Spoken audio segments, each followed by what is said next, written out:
পক্ষে আসবে তুমি এসো গো সোনার ভাই কোন পক্ষে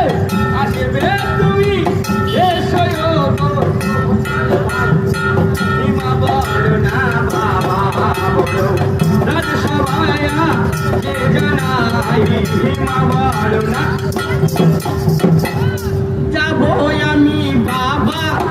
যাবো আমি মায়ের দলে যাবো এখনই আমি মায়ের দলে বাবার দিকে যাও না তাই তুমি যাবো এখনই আমি মায়ের দলে